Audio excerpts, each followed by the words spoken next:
పరిశుద్ధ గ్రంథముల నుంచి రెండవ దినవృత్తాంతం గ్రంథం 20వ అధ్యాయము మొదటి వచనం నుంచి 30 వచనాల్లో ఉన్నటువంటి విషయాలు మనం చదువుదాము, అర్థం చేసుకుందాం. వాటిలో ఉన్న విషయాలను మనం జ్ఞాపకం చేసుకుందాం. మొదటి వచనం: ఇది అయిన తర్వాత మోయాబీలును అమ్మోనీయులను మోయోనీలలో కొందరును దండెత్తి యెహోషాపాతు మీదికి వచ్చిరి. అంతలో కొందరు వచ్చి, సముద్రం అవల నుండి సిరియన్ల తట్టు నుండి గొప్ప సైన్యం ఒకటి నీ మీదికి వచ్చుచున్నది, చిత్తగించుము, వారు హసాసోను తామారు అను ఎన్గేదులో ఉన్నారని యెహోషాపాతునకు తెలియజేసిరి. అందుకు యెహోషాపాతు భయపడి యెహోవా యొద్ద విచారించుటకు మనసు నిలుపుకొని యూదా యందంతటా ఉపవాస దినం ఆచరించవలని చాటింపగా, యూదా వారును యెహోవా వలన సహాయమును వేడుకొనుటకై కూడుకొనిరి. యెహోవా యొద్ద విచారించుటకు యూదా పట్టణములన్నిటిలో నుండి జనులు వచ్చిరి. యెహోషాపాతు యెహోవా మందిరములో కొత్త శాల ఎదుట సమాజముగా కూడిన యూదా యెరూషలేము జనుల మధ్య నిలబడి, మా పితరుల దేవా యెహోవా, నీవు ఆకాశమందు దేవుడవై ఉన్నావు, అన్యజనుల రాజ్యములను ఏలువాడవు నీవే. నీవు బాహుబలము గలవాడవు, పరాక్రమం గలవాడవు, నిన్నెదిరించుటకు ఎవరికి బలము చాలదు. ప్రియమైన దేవుని బిడ్డలారా, ఈ చదువుకున్న వాక్య భాగంలో యెహోషాపాతు అనేటువంటి రాజు విషయంలో, తన ఎదుట ఉన్నటువంటి సమస్య విషయంలో ఆయనకు సమాచారం వినపడింది. యెహోషాపాతు అనేటువంటి ఈ యూదా రాజు మీదకి మోయాబీలు, అమ్మోనీయులు, ఇంకా కొంతమంది మోయోనీయులు అనేటువంటి వారు దండెత్తి ఆయన మీదకి యుద్ధానికి వస్తూ ఉన్నారు. ఈ మోయాబీలు, అమ్మోనీయులు ఇద్దరు కూడా అన్నదమ్ములే.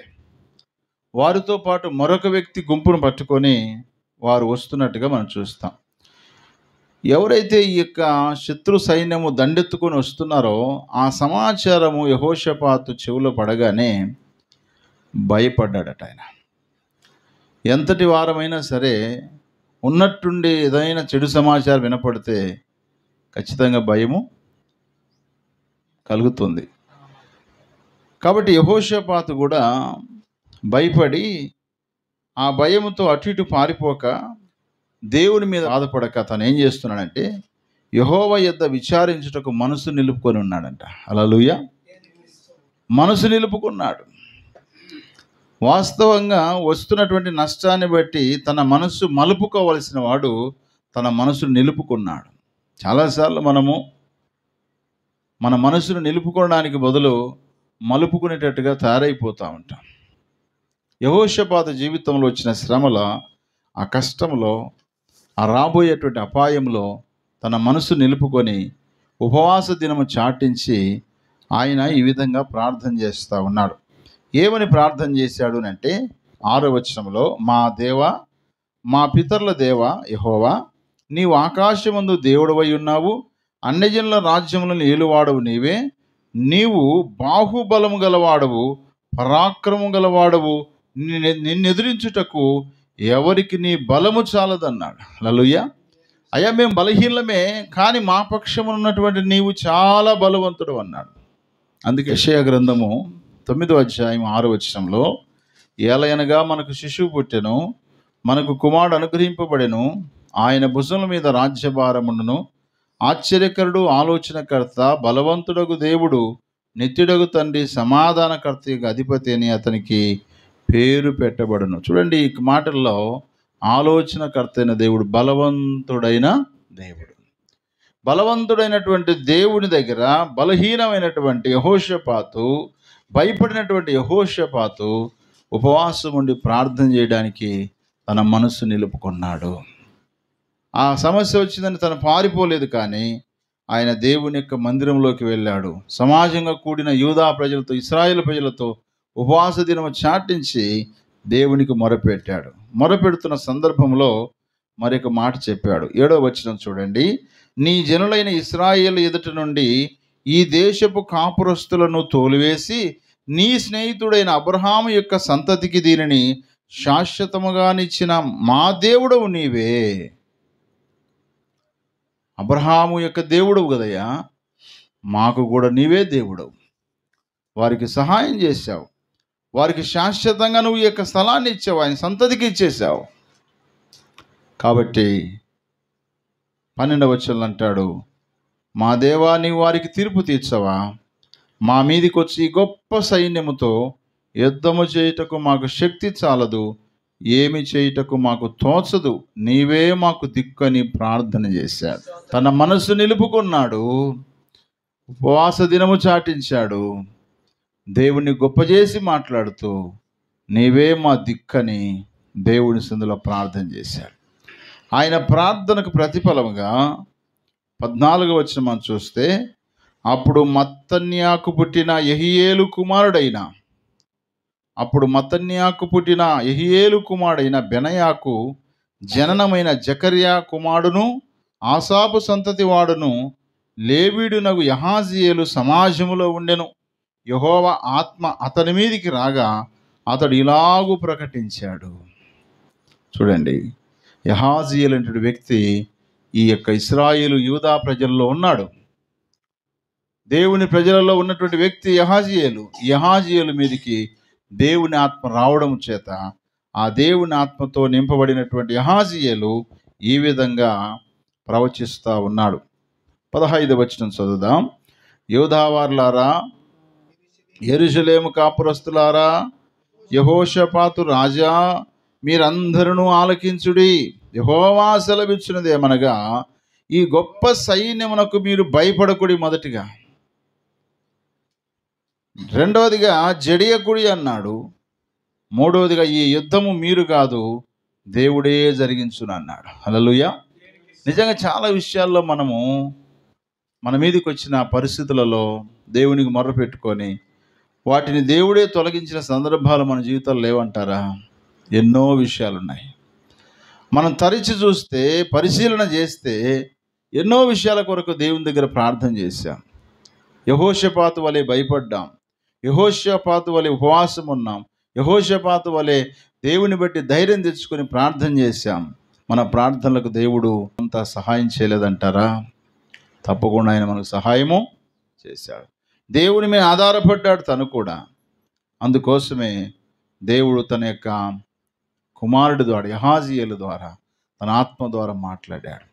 మనతో కూడా తన వాక్యం ద్వారా, పరిస్థితుల ద్వారా, స్థితిగతుల ద్వారా ప్రభు మనతో మాట్లాడుతూ మనల్ని కూడా ధైర్యపరచలేదంటారా? మనల్ని కూడా ప్రభు ధైర్యపరిచాడు.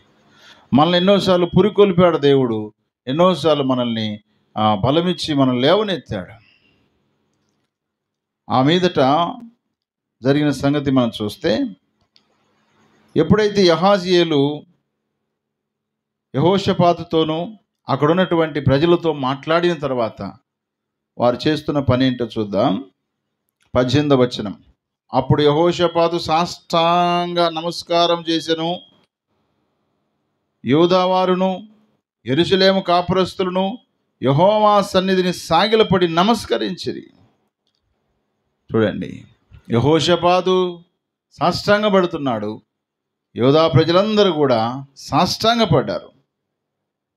సాష్టాంగపడి ఆ మీదట 19వ వచనంలో, కహాతీయుల సంతతి వారును కొరాహీల సంతతి వారునకు లేవీలు నిలవబడి గొప్ప శబ్దముతో ఇశ్రాయేలు దేవుడైన యెహోవాను స్తుతించిరి. హల్లెలూయా. లేవీలు మాత్రము నిలబడి దేవుని స్తుతించారు. మిగతా వారందరూ సాగిలపడి, ఈవెన్ రాజుతో సహా సాగిలపడి దేవుణ్ణి స్తుతిస్తూ ఉన్నారు. దేవుని స్తుతిస్తున్న తరుణంలో జరిగిన విషయాన్ని మనం గమనిస్తే, ఆ 20వ వచనం, అంతటా వారు ఉదయముననే లేచి తెకోవా అరణ్యమునకు పోయిరి. వారు పోవుచుండగా యెహోషాపాతు నిలవబడి, యూదావారులారా, యెరూషలేము కాపురస్తులారా, నా మాట వినుడి, మీ దేవుడైన యెహోవాను నమ్ముకొనుడి, అప్పుడు మీరు స్థిరపరచబడుదురు. ఆయన ప్రవక్తలను నమ్ముకొనుడి, అప్పుడు మీరు కృతార్థులగుదురని చెప్పెను. మరియు అతడు జనులను హెచ్చరిక చేసిన తర్వాత యెహోవాను స్తుతించుటకు గాయకులను ఏర్పరిచి, వారు పరిశుద్ధాలంకారం ధరించి సైన్యం ముందర నడుచుచు యెహోవా కృప నిరంతరముండును, ఆయనను స్తుతించుడని స్తోత్రము చేయుటకు వారిని నియమించెను. ఎప్పుడైతే దేవుడు యెహోషువ చేత ధైర్యపరిచాడో వారు సాష్టాంగపడి దేవుణ్ణి స్తుతించడానికి, దేవునికి స్తోత్రం చేయడానికి ఒక గుంపును యెహోషాపాతు సిద్ధపాటు చేశాడు.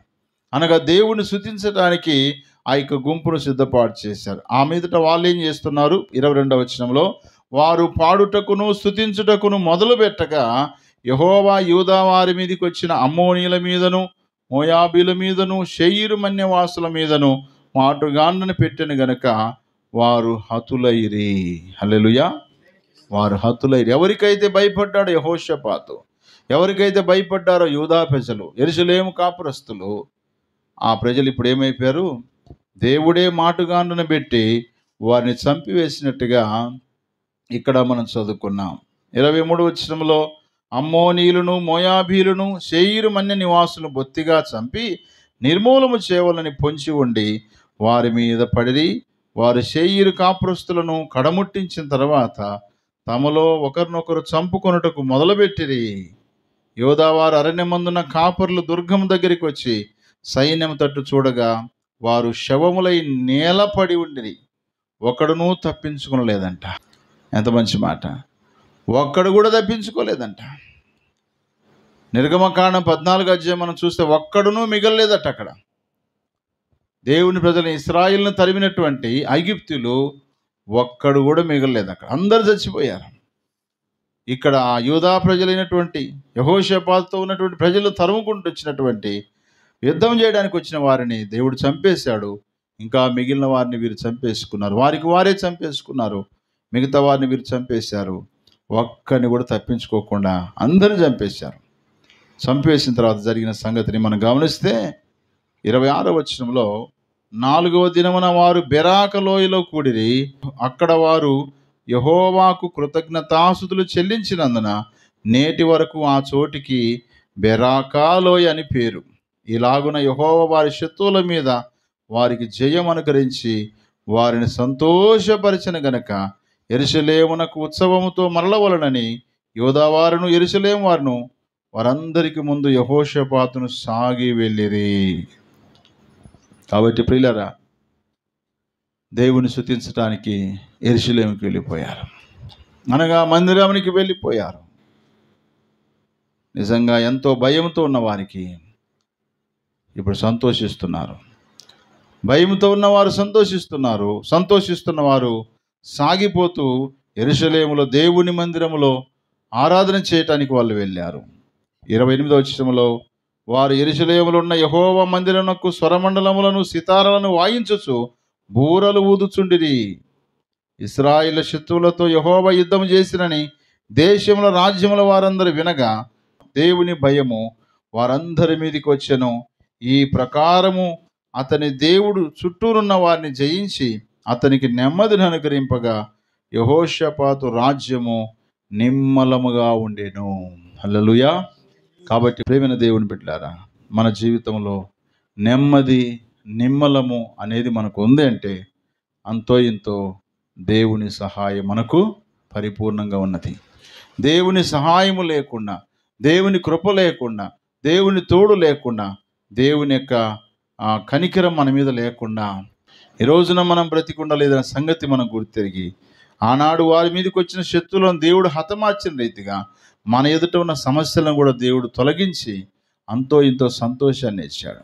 ప్రభువునందు ఎల్లప్పుడూ మీరు సంతోషం. మరలా చెప్తున్న ప్రభునందు అంతే. ప్రభువుని బట్టి ఆనందమే.